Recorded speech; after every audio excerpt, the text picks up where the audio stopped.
പ്രിയപ്പെട്ടവരോട് പറയുന്നു, നിങ്ങൾ ഖുർആൻ കേൾക്കുന്നവരാ. അള്ളാന്റെ ഖുർആൻ കേൾക്കാത്ത ആരുമില്ല. അള്ളാന്റെ ഖുർആൻ കേൾക്കാത്ത ആരുമില്ല. എല്ലാവരും കേട്ടവരാ, എല്ലാരും കേട്ടവരാ. ഒരു ചെവിയിലൂടെ കേട്ടും മറു ചെവിയിലൂടെ കളയാനുള്ളതല്ല അള്ളാന്റെ ഖുർആൻ. നിങ്ങൾ കളിയാക്കും ഉസ്താദന്മാർക്ക് പിരിക്കാനുള്ളതാണെന്ന് കരുതിയോ? അല്ല പെങ്ങളെ, അള്ളാഹുവിന്റെ വിശുദ്ധമായ ഖുർആനിലെ ഒരായത്ത് നിന്റെ മുമ്പിൽ ഓതപ്പെട്ടിട്ട് ആ ആയത്ത് നീ കേട്ടിട്ട് അതിനെ നീ ആദരിച്ചില്ലെങ്കിൽ, അതിനെ നീ പരിഗണിച്ചില്ലെങ്കിൽ അല്ലാഹു നിന്നെ വെറുതെ വിടില്ല. നിന്റെ ജീവിതം ഇങ്ങനെ തകരാറുള്ള കാരണമെന്താ? ഈ സദസ്സിലിരിക്കുന്നവരോട് ചോദിക്കട്ടെ, നീ സാമ്പത്തികമായി തകർന്നു പോയില്ലേ? നിന്റെ കച്ചവടം മുഴുവനും തകർന്നില്ലേ? സാമ്പത്തികമായി, മാനസികമായി, ശാരീരികമായി നീയൊക്കെ തകർന്നു പോയില്ലേ? ഇന്ന് പണമില്ലല്ലോ, പഴയതുപോലെ സന്തോഷമില്ലല്ലോ, പഴയതുപോലെ സമാധാനമില്ലല്ലോ.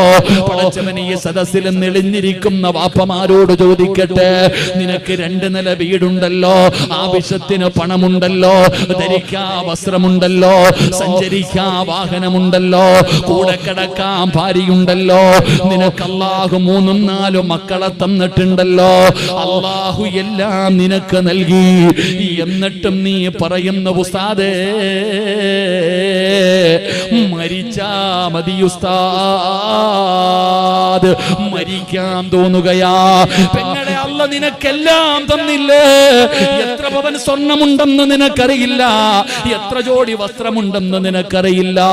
അതാ നിനക്ക് താമസിക്കാം 3 4 നിലയതാ 5 റൂമുകൾ നിനക്ക് വീട്ടിലുണ്ടല്ലോ. ഒരുപാട് സമ്പത്തുണ്ട്, തിന്നാനുണ്ട്, ധരിക്കാനുണ്ട്, അല്ല എല്ലാം നിനക്ക് നൽകി. എന്നിട്ടും നീ പറയുന്ന ഉസ്താദേ മക്കളെ ഓർത്തിട്ടാ ആഖിറം നഷ്ടപ്പെട്ടു പോകുമെന്നുള്ള ഭയം കാരണമാ.